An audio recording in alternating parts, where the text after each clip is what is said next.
से समझेंगे। प्रारंभ में ये बताया गया कि भगवान शंकर की पत्नी होते हुए भी सती कथा में जाकर के भी कथा नहीं सुन पाई, और वही सती पार्वती बनकर के भगवान राम की कथा सुनती है। बस बहुत बड़ा सूत्र बोले, ये पहले समझ लो कि राम की कथा सुनने के लिए व्यक्ति को कैसा होना चाहिए। अगर उसकी दृष्टि में केवल हास्य विनोद मनोरंजन एक क्षणिक केवल समय व्यतीत करना है तो और बात है, लेकिन अगर वो जानना चाहता है, और तब दो पक्ष है, पहले वो सती है और बाद में पार्वती है।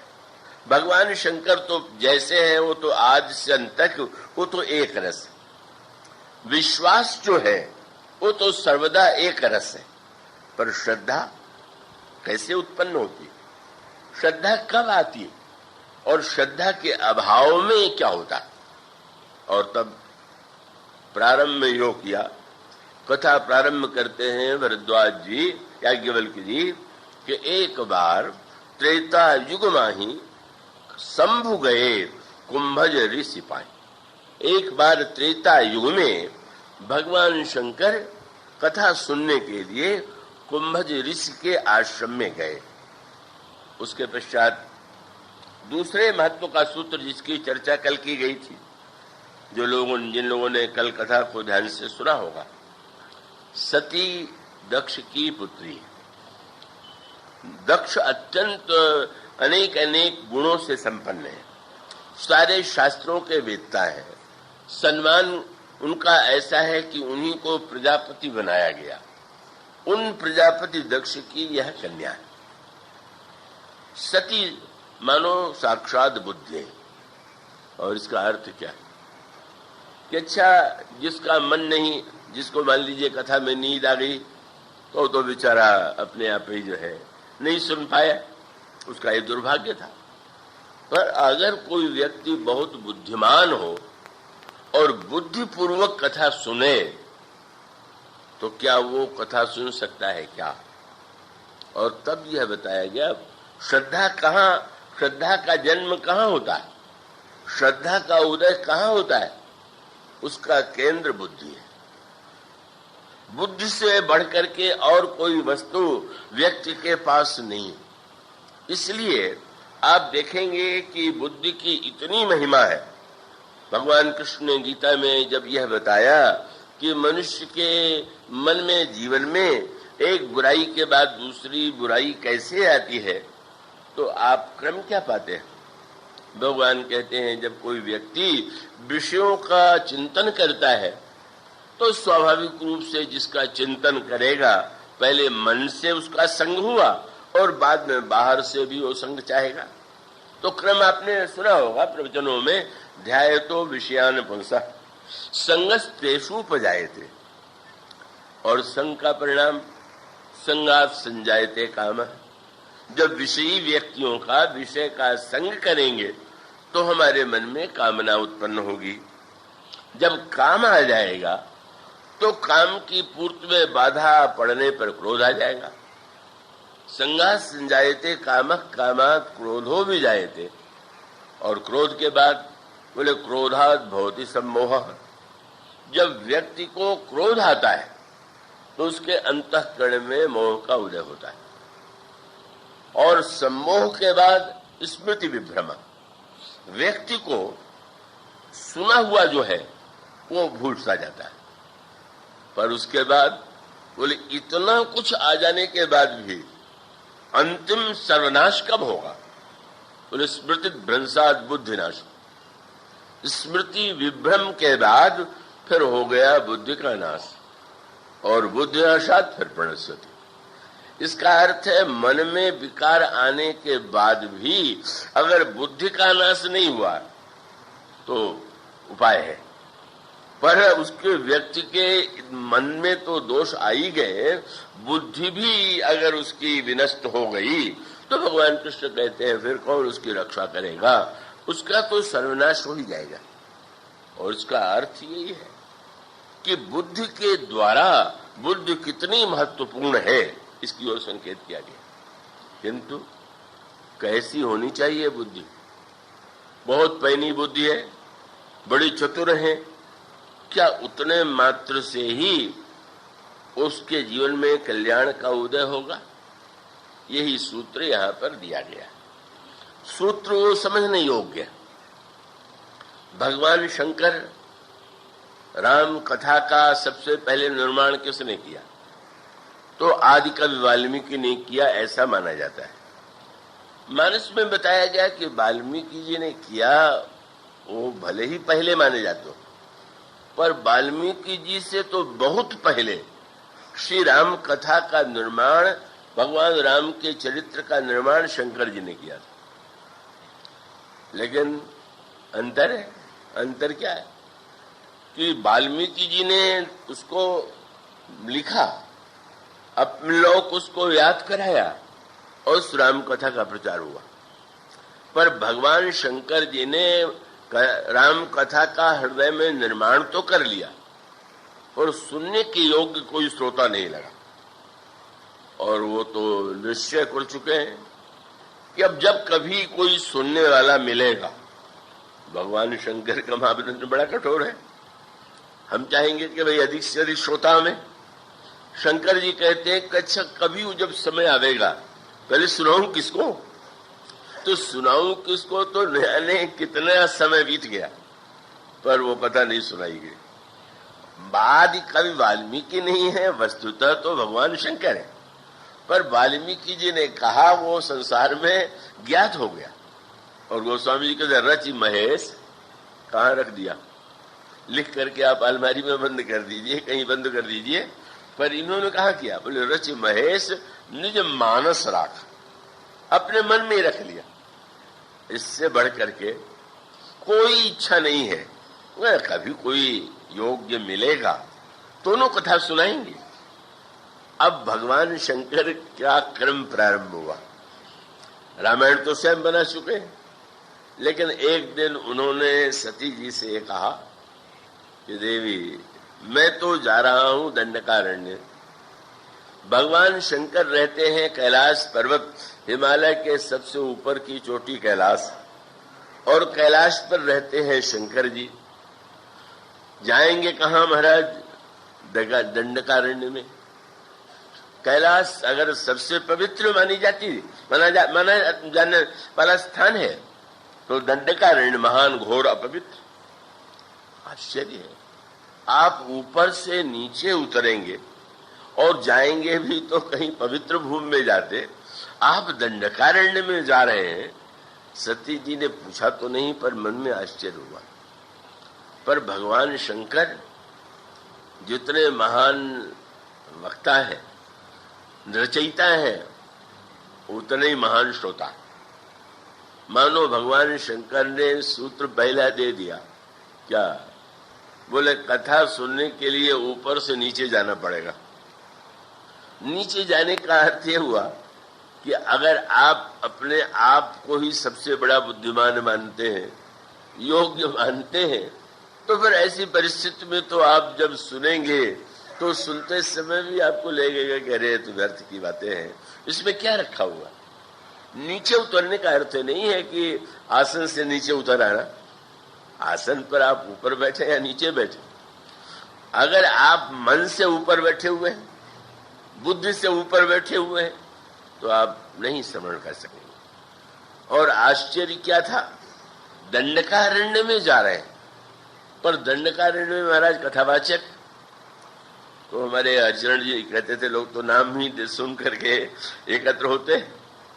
तो उन्होंने कहा कि मैं कुंभज से कथा सुनने जा रहा हूं। कुंभज शब्द का अर्थ आपको पता होगा, कुंभ घड़े को कहते, मानो उनका जन्म घड़े से हुआ।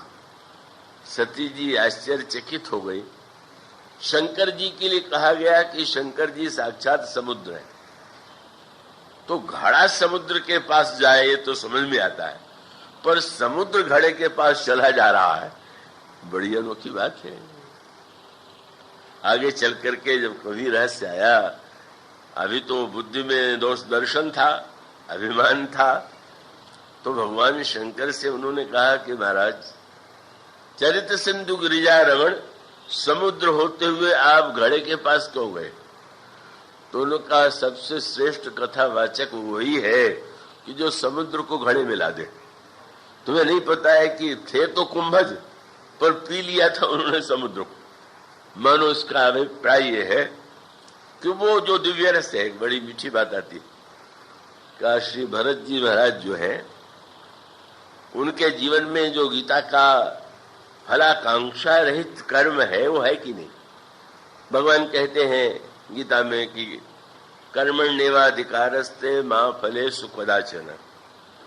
फल की चिंता छोड़ो, केवल कर्म करो। भरत जी फल चाहते हैं कि नहीं? लगने लगा कि 4 फल शास्त्रों ने बताए हैं, पर वो चारों फल नहीं चाहते। तो लगा कि सचमुच गीता का सिद्धांत जो है यही भरत जी के जीवन में है। लेकिन बहुत बड़ा विनोद किया तुलसीदास जी महाराज ने। आपके घर में कोई अतिथि मेहमान आ जाए, आप कहें कि थोड़ा एक संतरा ले लीजिए, नहीं, तो फिर वो न हो तो आम ले लीजिए, तो वो नहीं चाहिए। केला ले लीजिए, वो भी नहीं चाहिए। अंगूर ले लीजिए, वो भी नहीं चाहिए। लगा कि अनोखे व्यक्ति आ गए, कोई फल चाहते ही नहीं। पर जब उनसे कहा गया कि आप कोई फल नहीं ले रहे हैं, कुछ तो लीजिए, बस बोले फलों का रस दे दीजिए, हमें फल वल नहीं चाहिए। क्या बढ़िया त्यागी निकला कि जिस त्यागी ने फल छोड़ दिया, फल का रस ले लिया। वो समझेगा भरत जी त्यागी व्यागी कुछ नहीं है, वो फल छोड़ करके लेना क्या चाहते हैं? अर्थ न धर्म न काम रुचि गति न चाहो निर्माण, कुछ नहीं चाहिए, बस केवल क्या बोले जन्म जन्म रति राम पद। रति क्या है? बोले हरिपद रति रस वेद बखाना। फल में छिलका है, गुठली है, नहीं जाने क्या क्या है। वो तो बड़ा चतुर निकला कि सब कहने को कह दिया, कुछ नहीं चाहिए, पर उसने रस ले लिया।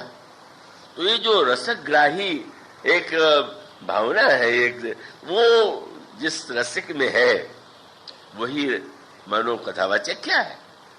वो फलों का रस, चाहे समुद्र से बादल ने जल ले लिया, चाहे उसने समस्त फलों का, गोस्वामी से पूछा गया कि आप रामायण में आपका न्याय वैशेषिक वेदांत आपने किन शास्त्रों के आधार पर लिखा है? तो गोस्वामी ने तुरंत कहा कि इसमें शास्त्र का कोई वाक्य नहीं है। तो महाराज शास्त्र नहीं है तब क्या आनंद है? बोले वो वाक्य तो नहीं है, लेकिन 6 शास्त्र और सब ग्रंथन को रस, इसमें सारे शास्त्र और संजय ग्रंथों का रस निचोड़ करके मैंने रख दिया। अगर फल लेना हो तो और ग्रंथों को पढ़ लीजिए, और केवल रस ही पीना हो तो इसमें आपको मिलेगा। तो ये रस ग्रहण करने के लिए मानो शंकर जी कैसे रसिक हैं कि वो रस जहां मिल जाए नीचे उतर करके कुंभज के पास जाने को प्रस्तुत है। पर वो आगे प्रसंग यही आता है। दोनों गए, और दोनों के जाने के बाद जब महर्षि अगस्त ने स्वागत करके पूछा क्या आज्ञा है, उन्होंने कहा आज तो श्री राम की कथा सुनने आए, बड़े धन्यता का अनुभव किया। और ये ध्यान रखिएगा, उसी दंडक वन में उसी समय श्री राम निवास कर रहे थे। दर्शन करने नहीं है कि कथा सुनने आ गए। मानो शंकर जी बताना चाहते थे पहले कथा सुन लो तब दर्शन करना। बिना सुने दर्शन करोगे तो वही दशा होगी जो सती की हुई। और फिर वही गोस्वामी जी ने कहा जब राम कथा सुनाने लगे तो राम कथा मुनिवर्य बखानी सुनी महेश परम सुखमानी। वाह वाह, ऐसा दिव्य आनंद आया, बड़े सुखी हुए। सती जी का नाम नहीं लिया, क्यों? उन्होंने बुद्धिमान थी, पर बुद्धिमत्ता का अभिमान था। मुझसे बढ़कर के बुद्धिमान कौन है? मैं प्रजापति ब्रह्मा की प्रजापति दक्ष की बेटी हूं। और साथ साथ उनको ये लगा, जब ये आए दोनों तो अगस्त जी ने पहले दोनों का पूजन किया। तो सती जी ने मान लिया कि अब इन्होंने मेरा पूजन किया तो मुझसे कम बुद्धिमान होंगे, तो ही तो किया, अब इनकी बात मुझे क्या सुनना है। और फिर मैं हूं पतिव्रता, तो अपने पति को छोड़ करके मैं और किसी का चरित्र क्यों सुनूं? यही बुद्धि का जो कुतर्क था उन्हें कथा से वंचित कर देता। और इसीलिए आगे चल करके जब प्रत्यक्ष रूप से भगवान राम और सीता जी का दर्शन किया तो उनके हृदय में मोह, संशय, भ्रम उत्पन्न हुआ और उसके बाद तो उनके ऊपर इतने संकट, इतनी विपत्तियां आई कि उन्होंने शरीर का जब परित्याग किया, नया जन्म हुआ। और नया जन्म होने के बाद भी तपस्या के बाद विवाह, और विवाह के बाद भी राम कथा नहीं हो गई। एक बार मैं कहीं गया हुआ था किसी विवाह प्रसंग में, अब वहां तो लोग हंसी मजाक में लगे हुए थे। वो जो सज्जन थे जिन्होंने बुलाया था मुझसे कहने लगे कि थोड़ी कथा हो जाए। मैंने कहा भाई विवाह में गाली गाई जाती है, कथा नहीं सुनाई जाती। तुमने रामायण में नहीं पढ़ा है क्या? गारी मधुर सुर देहि व्यंजन। इसका अर्थ ये हुआ कि उसका आनंद, उसके लिए तो व्यक्ति की वो मनोभूमि तो होनी चाहिए। तो वो सती जब उस रूप में देखती हैं और फिर शरीर का त्याग करती हैं, विवाह हो जाता है तो भी ये नहीं कि शंकर जी विवाह के बाद आए हों और पार्वती से कहे चलो मैं सुना रहा हूं तुम सुनो। ये अतिरेक कई लोगों के जीवन में होता है। हर कथा बहुत मधुर, पर वे तो नहीं है कि शंकर जी आए विवाह के बाद तो सत्य पार्वती से कहे अब मैं तुम्हें कथा सुनाऊंगा तुम सुनो। बल्कि गोस्वामी जी ने लिखा शंकर जी क्या करते हैं, करहि विविध विधि भोग विलासा, गणन समेत विषहि कैलासा, हर गिरिजा विहार नित नयऊ, ये विधु विपुल काल चली गयऊ। भगवान शंकर ने श्रृंगार की लीला प्रारंभ किया, पार्वती के साथ उनका विहार, और पार्वती के द्वारा स्वामी कार्तिक का जन्म। मानो जीवन के क्रम में सबकी अपेक्षा है, श्रृंगार की भी अपेक्षा है, अन्य रसों की भी अपेक्षा है। भगवान शंकर ने उन समस्त रसों का आनंद देवी पार्वती को दिया। उसके बाद पहले श्रृंगार रस की पराकाष्ठा, और श्रृंगार रस की पराकाष्ठा के बाद फिर गोस्वामी जी ने कहा वह स्थिति आ गई कि एक दिन भगवान शंकर बिल्कुल अकेले थे। श्रृंगार का रस आनंद दो से जुड़ा हुआ है, पर आज भगवान शंकर जो है अकेले हैं। यहां तक अकेले की कोई शिष्य चेला भी साथ में नहीं था। तो भगवान शंकर ने वो अपना आसन स्वयं बिछा लिया। कोई शिष्य नहीं, वक्ता के लिए तो बैठाने के लिए क्या करना पड़ता है, लेकिन वो जो है बैठ गए। और आप वो स्वामी जी ने कहा उस समय शंकर जी को देख के क्या लग रहा, बैठे सोह काम रिपु कैसे, धरे शरीर सांतरस जैसे। मूर्तिमान सांतरस अद्वैत स्थिति। अब पार्वती जी आती, अच्छा बिल्कुल अकेले हैं पर परमानंद में निमग्न है। पार्वती जी के साथ आनंदमयी क्रीड़ा का रूप अलग है, पर अकेले भी आनंद की पराकाष्ठा है। आके प्रणाम करती हैं और भगवान शंकर बड़े प्रेम से उन्हें वाम भाग में आसन देते हैं। और उसके पश्चात पार्वती जी चरणों में प्रणाम करती हैं, कहती हैं महाराज आज मैं आपके पास कोई प्रश्न लेकर के आए हूं। क्या? बोले पूर्व जन्म में मैंने भगवान राम की कथा नहीं सुनी और आपने भी नहीं सुनाया। भगवान राम का दर्शन करके मेरे हृदय में हो गया भ्रम, संशय और मोह। अब कृपा करिए, और बहुत सुंदर शब्द का कथा जो सकल लोक हितकारी कथा तो आपके पास है, पर अब लोगों को नहीं ज्ञात है तो सबका कल्याण होगी। और सोई पूछन चह शैल कुमारी। महाराज ये शैल कुमारी जो है वो कथा सुनना चाहती। क्यों इस शब्द का प्रयोग किया? मानो विनोद भरा वाक्य कहा। महाराज आपने मैं जब दक्ष कुमारी थी तब तो नहीं सुनाया, पर अब तो मैं बदल गई हूं, अब तो मैं शैल कुमारी हो गई हूं, अब तो सुनाइएगा ना।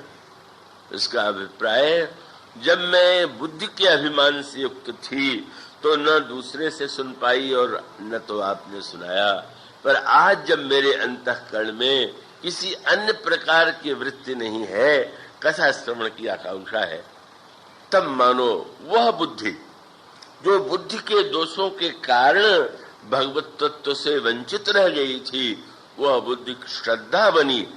पर वो श्रद्धा शब्द जितना सस्ता हम लोगों ने समझ लिया, वो उतना सरल है नहीं। श्रद्धा श्रद्धा श्रद्धा श्रद्धा कैसे उत्पन्न होती, श्रद्धा उत्पन्न होना कितना कठिन है, श्रद्धा के मार्ग में कितनी विचित्रताएं हैं। यही मानो भगवान शंकर और पार्वती जी के चरित्र के माध्यम से बताया गया। और यह सूत्र दिया गया कि अगर हम ईश्वर को देखना चाहते हैं तो आंखों से नहीं, आंखों से रावण ने भी देखा, आंखों से सती जी ने भी देखा। हमें भगवान को देखने के लिए जो दृष्टि चाहिए, वो दृष्टि वस्तुतः श्रद्धा की दृष्टि है, विश्वास की दृष्टि है। इसलिए हमें सबसे पहले अपने अंतःकरण में कैसे विश्वास आवे, कैसे श्रद्धा आवे, यही सूत्र गोस्वामी जी देते हुए कहते हैं, मैं भगवान शंकर और पार्वती जी की वंदना करता हूँ जो विश्वास और श्रद्धा के रूप हैं और जिनकी कृपा पाए बिना ईश्वर में हृदय में होते हुए भी बड़े से बड़ा योग्य से योग्य योगी भी उनका साक्षात्कार नहीं कर सकता। तो उस बुद्धि की इतनी विशेषताओं के साथ जो दोष है और बुद्धि श्रद्धा के रूप में कैसे परिवर्तित होती है, उसकी चर्चा कल से प्रारंभ करेंगे। आज इतना बोलिए सियावर श्री राम किंकर प्रभु